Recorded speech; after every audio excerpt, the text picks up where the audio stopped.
Sitting on me, no good. What's going on? What we got today? Headed out to Sherwood, Arkansas to do some jiu-jitsu with Master Dring and Tony Pinkert.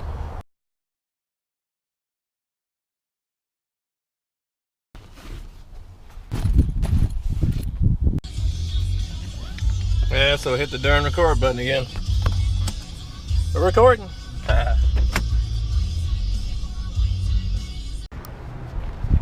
So we're here, just made it in. Tony just got here. So I'm gonna come in here and say hello, get ready for a nice evening working out.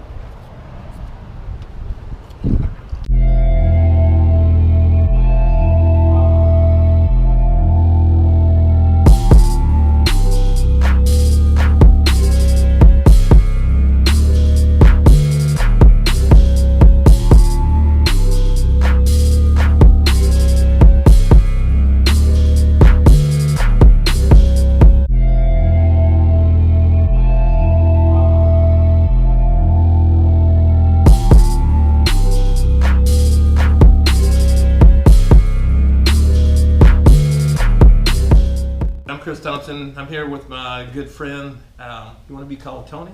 Always. All right. This is my good friend Tony Pinkert. He's a black belt here at Live in Defense Martial Arts.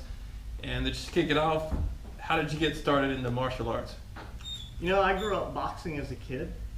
It was pretty much, I wanted to learn how to defend myself, and it was always fun going to the gym and getting to train and, just kind of being involved with something. I did some, I ran track and cross country in school, but it was just real nice to be part of a team and just be in that team atmosphere. So it's something I always did when I was growing up. Mm-hmm. How many people were boxing when you started? It's kind of like it is today. Some days it seemed like the gym was just packed and it was full of everyone, and you could barely find a place to jump rope. All the punching bags were taken, and then there'd be periods of times where it seemed like it was just you and a couple other guys and gals in the gym. So it all kind of, those phases. Uh-huh. So the boxing, you kind of started off with it first, and I know when I met you, you were the jiu-jitsu guy. What transpired after the boxing, or did you go from boxing into like taekwondo or to jiu-jitsu? Which came next? I continued boxing, and then it wasn't until college that I even learned really what jiu-jitsu was. Oh, yeah? There was no amateur wrestling back when I was going to school or anything like that. So just the idea of grappling was super new to me, at least. I didn't really see any of the early UFCs or anything. So it wasn't until I got to college that I started kind of seeing more of MMA, and the Forrest Griffin, Ultimate Fighter stuff was more prevalent. So it wasn't until I'm in college that I even really learned about grappling and kind of wanted to see what it was like, and just kind of fell in love with it ever since. And then I got to taekwondo a little bit after that. Oh yeah. So you done the jiu-jitsu first, actually. Mm-hmm. And my adventure was kind of different. I done taekwondo first and knew about the MMA, and I kind of thought, man, I'm doing taekwondo, and actually I can actually do MMA if I learn this taekwondo stuff and kind of learn, the grappling as I go. What was your first school? Was it here at Live in Defense? So my first, or taekwondo or grappling? Yeah. Gotcha. So for grappling, I actually had gone to Westside for a little bit. Oh, yeah. They were near where I grew up, and it was the first kind of school that I learned about. So I trained over there for a little bit of time, and then that was kind of when I was on break from college, up at UCA. And then they had mentioned that one of their good friends, Sean Killian, was up. Oh, yeah. He had ran a club, Conway BJJ, up in Conway. So then I trained with him while I was going to school. Yeah. And then eventually I got linked up with Master Dring through Kim Hamby, who I grew up boxing with, and she was training, grappling for some pro MMA fights, and she had introduced me to Master Dring from there. Yeah, and that's Kim Connor, right? Mm-hmm. She just had a big fight over in London, I believe. So she's still doing the pro boxing. She kind of moved a little bit away from the pro MMA. Her passion was always in the boxing, but she's had several real big fights, and she's taken it pretty much to the very heights of boxing. So it's awesome to know her and kind of follow her through her journey. Yeah, and was taekwondo something that you kind of sought out, or was it kind of something you was curious about, the same as like grappling and things like that? I was always interested in taekwondo when I was a kid. You grow up watching Chuck Norris movies and seeing things like that, and I always thought it was pretty neat. But I just, I kind of grew up boxing, so I never really had found a place that even did Taekwondo, or, I guess I never really sought it out, so to speak. And then, with Master Ring, of course, being super involved in the Taekwondo, it just seemed like a natural fit, and have been at it ever since. So I've had a good time with it. It's always nice to add more knowledge to the tool belt, so to speak. Was Taekwondo what you expected? Because we hear that, or I hear it from some people that like Taekwondo is not that great, and you should concentrate on like a Muay Thai or something that's actually focused around fight, not so much around kata. I'm of the opinion that all martial arts have their time and place, and they have their benefit, and it really depends on what you're looking to do. I really like the way Master Ring runs the Taekwondo because, he is very kickboxing, Muay Thai, boxing oriented. So, the Taekwondo class here really feels like kickboxing, but we also do the traditional patterns and, kind of interpret the meanings of the different moves and how you can actually apply those in different situations. So I think it's super interesting and just a lot of fun. We punch and we kick and we grapple all day, so it's nice to be able to, kind of relax and do some of those mental reps with the Taekwondo patterns as well. Because I found, doing the katas and things, I found my balance a whole lot better. How do you throw a punch? How do you position your arm? I mean, you're focused on those type of things, and plus, it was like you said, it's relaxing. It wasn't, a stressful experience like it can be in like a, I don't know, more like a kickboxing situation when you're sparring. But since you started training at Living Defense, and you teach here now, right? Yes, sir. And how did you make the transition from student to teacher? When I kind of had linked up with Master Ring, I let him know that, one of my ultimate goals was to one day being able to teach, and, it's something I'm always interested in. My coach as a kid, he was always helping me, and he made such an impact on my life. It was always something that I had thought, oh man, one day it would be nice to do something like that, like he did for me.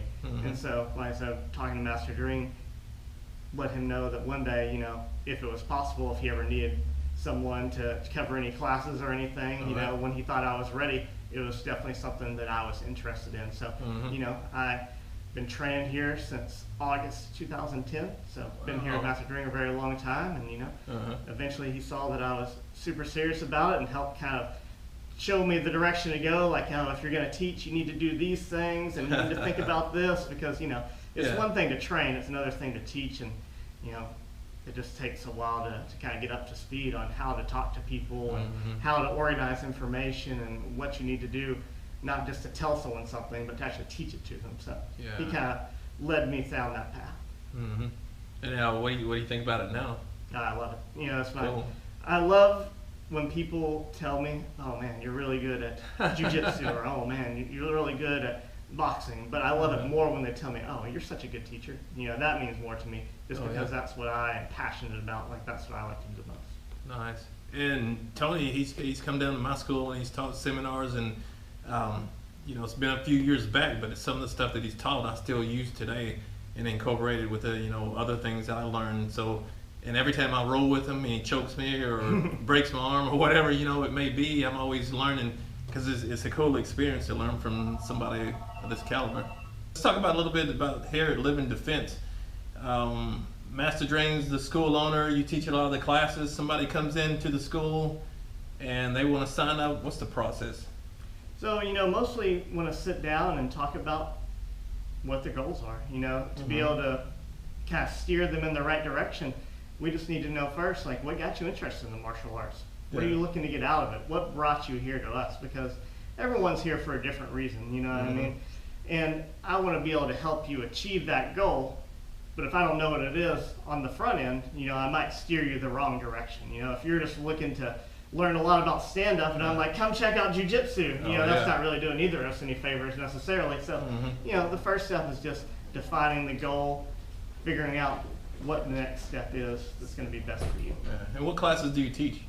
So we have kids classes here for Taekwondo and Brazilian Jiu-Jitsu, and then for the adults we've got Taekwondo, Brazilian Jiu-Jitsu, kickboxing, and weeping style Jiu-Jitsu. So, it just kind of depends on what you're interested in. If you're more stand-up oriented, want to learn more about the ground, you want to do both, we can of course mix them. So there's something for everyone, I think.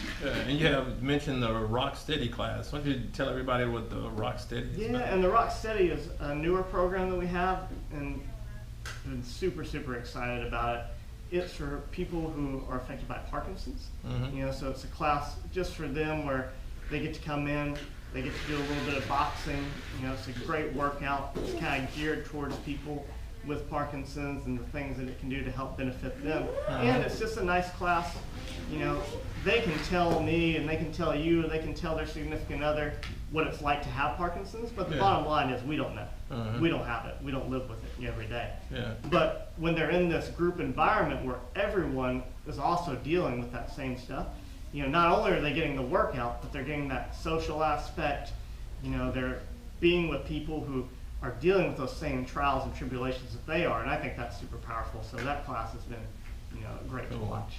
I like that. And I'll put a phone number up here for you guys to call, but I'll tell you, in the martial arts gym, you're better off to walk through the door than to call, because you want to come inside the gym, see the atmosphere, meet the people, meet the teachers, and see if that's the best fit for you. You can't really get that stuff from a phone call. And I'm going to ask you a couple more questions. I ask this to everybody. What's your definition of success? Being happy. Being happy? Yep. I like if you're that. happy, then you're successful, So just follow your passion, follow what makes you, wake up in the morning, and I think you'll always be happy. Cool. And last question, my channel's sticking with the theme. What's your ultimate expression? Boy, that's a tricky one. I really like to express myself through teaching, to be honest. It's just, you've got to prepare, you've got to develop lesson plans, you've got to absorb information and be able to articulate it, you've got to be able to do it to people who learn different ways, and I think there's just something powerful about being able to pass on things that you've learned from others. That way you've always got that trickle effect, where all the knowledge continues on to the next generation. So cool. Well, I appreciate the interview. No problem. Thanks a lot. We're going to get some clips of the classes and everybody in action and have some fun and sweat.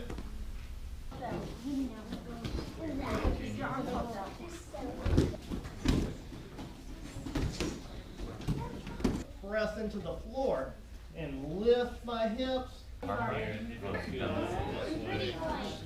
Inside, remember, inside. Wardrobe malfunction. We were on my son's upstairs there at the end. I was just now half an hour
That's good.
Maybe I can get this.